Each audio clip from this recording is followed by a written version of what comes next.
Hello everyone and welcome back to our channel brain gain by Unacademy. मेरा नाम है Ayushi Thakur and I hope कि आप सारे बहुत बहुत बहुत ही अच्छे होंगे।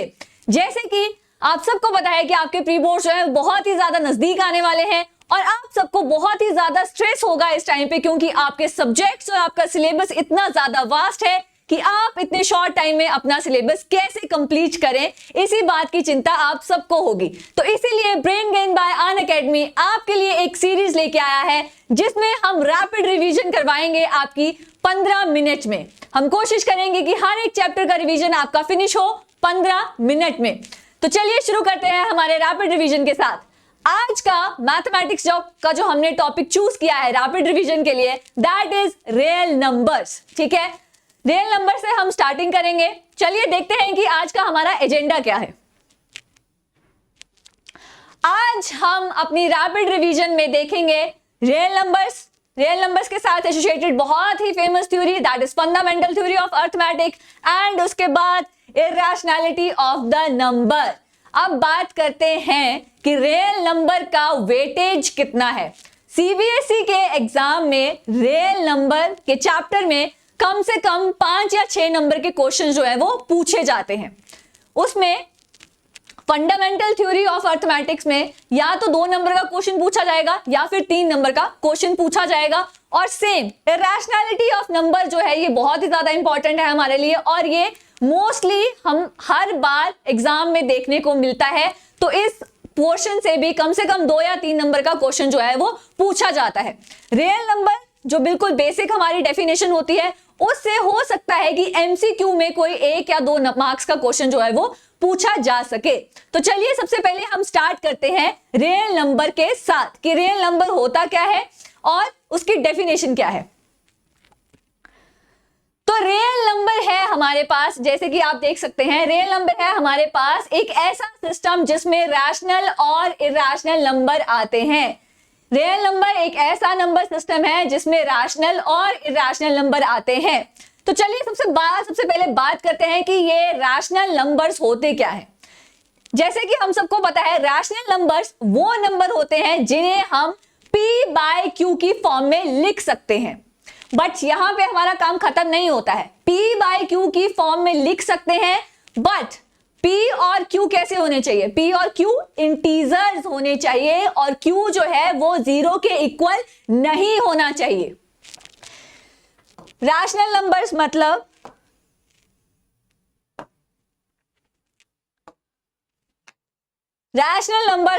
ऐसे नंबर्स जिन्हें हम P बाय Q की फॉर्म में लिख सकते हैं, जहां पे P एंड Q हमारे इंटीजर्स होते हैं और Q जो है 0 के इक्वल नहीं होता है।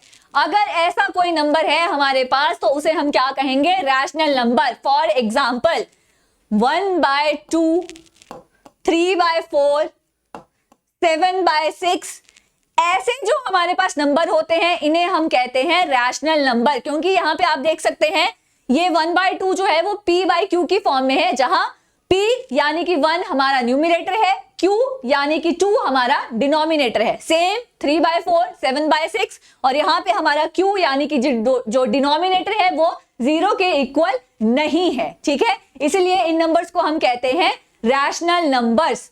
अब बात करते हैं इरैशनल नंबर्स की कि इरैशनल नंबर्स क्या होते हैं। इरैशनल नंबर्स वो नंबर होते हैं जिन्हें हम P बाय Q की फॉर्म में नहीं लिख सकते हैं। क्या होते हैं रैशनल नंबर? ऐसे नंबर्स जिन्हें हम P बाय Q की फॉर्म में नहीं लिख सकते हैं, जैसे कि √2, √3, √5, √7 एंड सो ऑन। ऐसे जो नंबर होते हैं उन्हें हम कहते हैं इरैशनल नंबर। अब सवाल यहां पे ये उठता है कि इन्हें हम P बाय Q की फॉर्म में क्यों नहीं लिख सकते हैं। तो आपको मैं एक छोटे से एग्जांपल की हेल्प से समझाती हूं कि इन्हें हम P बाय Q की फॉर्म में क्यों नहीं लिख सकते हैं। सपोज हमारे पास एक रैशनल नंबर है √2, ठीक है, इसे हमने लिख दिया √2/1। यहां पे हमें दिख रहा है कि ये है P बाय Q की फॉर्म में, बट हम एक बहुत इंपॉर्टेंट चीज जो है वो भूल रहे हैं। हमने कहा था कि P बाई Q की फॉर्म के साथ P और Q कैसे होने चाहिए, इंटीजर्स होने चाहिए, जहां पे Q जो है वो तो इंटीजर है, बट क्या √2 हमारा इंटीजर है? नहीं, √2 हमारा इंटीजर नहीं है। इसीलिए हम √2, √3 जैसे जो भी नंबर्स हैं इन्हें P बाई Q की फॉर्म में नहीं लिख सकते हैं, क्योंकि P बाई Q की फॉर्म में लिखने के लिए P और Q का इंटीजर होना बहुत ही ज्यादा इंपॉर्टेंट है। अगर Q हमारे पास यहाँ पे इंटीजर है तो P हमारे पास इंटीजर नहीं है, इसीलिए हम इर्रेशनल नंबर्स को P बाई Q की फॉर्म में नहीं लिख सकते हैं। चलिए अब आगे देखते हैं रैशनल नंबर्स के साथ जुड़ी एक बहुत ही इंपॉर्टेंट थ्योरम जिसका नाम है arithmetic, fundamental theorem of arithmetic. अब फंडामेंटल थ्योरम और अर्थमेटिक क्या बोलती है? Every composite number can be expressed as the product of primes and this factorization is unique apart from the order in which the prime factors occur. Simple भाषा में कहें तो fundamental theory of arithmetic ये कहती है कि हम किसी भी कॉम्पोजिट नंबर को प्राइम नंबर्स के प्रोडक्ट में लिख सकते हैं। अब कॉम्पोजिट नंबर क्या होते हैं? कॉम्पोजिट नंबर ऐसे नंबर्स होते हैं जिनके 2 से ज्यादा फैक्टर्स होते हैं। प्राइम नंबर क्या होते हैं? प्राइम नंबर्स ऐसे नंबर होते हैं जिनके सिर्फ 2 फैक्टर्स होते हैं, एक number 1 and the number itself. ठीक है, तो कॉम्पोजिट नंबर यानी कि ऐसे नंबर जिनके 2 से ज्यादा फैक्टर्स होते हैं उनको हम प्राइम नंबर्स के प्रोडक्ट में लिख सकते हैं। फॉर एग्जाम्पल, मान लीजिए हमारे पास 10 है। इस 10 हमारा कॉम्पोजिट नंबर है क्योंकि इसके 2 से ज्यादा फैक्टर्स हैं, तो इसको हम प्राइम नंबर्स के हम प्रोडक्ट में लिख सकते हैं। कैसे लिख सकते हैं? 10 को हम 2 into 5 लिख सकते हैं, और अगर आप नोटिस करेंगे 2 और 5 दोनों ही हमारे प्राइम नंबर्स हैं। इसी तरह 6 जो कि एक कॉम्पोजिट नंबर है, इसे हम 2 into 3 लिख सकते हैं। आप देखेंगे कि 2 और 3 दोनों ही क्या है? प्राइम नंबर्स है। उसी तरह हम 15 जो हमारा एक कॉम्पोजिट नंबर है, इसे हम 3 into 5 लिख सकते हैं, जहां पे 3 और 5 दोनों क्या हैं? प्राइम नंबर्स हैं। तो मतलब हमारी फंडामेंटल थ्योरम ऑफ अर्थमेटिक यही कहती है कि हम किसी भी कॉम्पोजिट नंबर को प्राइम नंबर के प्रोडक्ट में लिख सकते हैं and that factorisation is unique. इसका क्या मतलब है? अगर आप यहां पे देखेंगे तो हर एक नंबर के लिए जो हमने फैक्टराइजेशन लिखी है, जो प्रोडक्ट हमने लिखा है, that is unique, that is different from each of the number. यानी कि 10 के लिए हमने 2 into 5 लिखा, अब ये 2 into 5 हम सिर्फ 10 के लिए ही लिख सकते हैं, 15 के लिए नहीं लिख सकते हैं। ठीक है, 15 के लिए हमारे पास क्या आता है? 3 into 5। मतलब ये जो फैक्टराइजेशन है हर एक नंबर के लिए यूनिक है। 10 के लिए 2 into 5 है, 6 के लिए 2 into 3 है, 15 के लिए 3 into 5 है। ये जो फैक्टराइजेशन है वो रिपीट नहीं हो रही है। This factorisation is unique. अब फंडामेंटल थ्योरी में HCF और LCM के बारे में भी बहुत ज्यादा बात की जाती है, तो चलिए 1 by 1 हम समझते हैं कि HCF कैसे फाइंड आउट किया जा सकता है और LCM कैसे फाइंड आउट किया जा सकता है। सपोज आपको कहा है कि आपको किन्हीं 2 नंबर का HCF फाइंड आउट करना है, तो सबसे पहले तो ये जानते हैं कि HCF होता क्या है। HCF मतलब हाईएस्ट कॉमन फैक्टर। आपके पास जितने भी फैक्टर दिए हैं उसमें जो भी हाईएस्ट कॉमन फैक्टर होगा उसे हम HCF कहेंगे। HCF को हम GCD के नाम से भी जानते हैं, that is greatest common divisor. ठीक है, HCF को हम GCD के नाम से भी जानते हैं। तो चलिए हमारे पास एक क्वेश्चन है, that is find the HCF of 60 and 75। तो चलिए देखते हैं कि HCF को कैसे फाइंड आउट किया जा सकता है। सबसे पहले है हमारे पास 60 का हम करेंगे प्राइम फैक्टराइजेशन। 60 को कर दिया हमने 2 से डिवाइड, हमारे पास आ गया 30 को कर दिया हमने 2 से डिवाइड 15 को किया 3 से डिवाइड 5 एंड 5 1 जार 5। तो हमारे पास 60 के प्राइम फैक्टर्स क्या आ गए, 2 इंटू 2 इंटू 3 इंटू 5, ये हमारे पास आ गए 60 के प्राइम फैक्टर्स। ठीक है, अब हम देखते हैं 75 के प्राइम फैक्टर्स। 75 के प्राइम फैक्टर्स, 75 को सबसे पहले हम डिवाइड करेंगे 3 के साथ, तो ये आ जाएगा हमारे पास 25। उसके बाद 5 5s are 25 and 5 1s are 5, तो ये आ गए हमारे पास 75 के प्राइम फैक्टर्स, 3 इंटू 5 इंटू 5। अब ये जितने भी हमारे पास फैक्टर्स आए हैं इनको हम एक्सपोनेंट फॉर्म में लिख लेंगे, मतलब कि 2 इंटू 2 हमारे पास 2 टाइम्स है तो हम इसे 2 रेज टू पावर 2 लिख सकते हैं। 3 हमारे पास 1 टाइम है तो इसे हम 3 रेज टू पावर 1 लिख सकते हैं, और 5 भी हमारे पास 1 टाइम है तो इसे हम 5 रेज टू पावर 1 लिख सकते हैं। नेक्स्ट 3 यहाँ पे हमारे पास 1 टाइम है तो 3 रेज टू पावर 1, एंड 5 हमारे पास यहाँ पे 2 टाइम्स है तो मतलब 5 रेज टू पावर 2। ठीक है, अब देखते हैं HCF ऑफ 70 और 60 और 75 कैसे फाइंड आउट किया जा सकता है।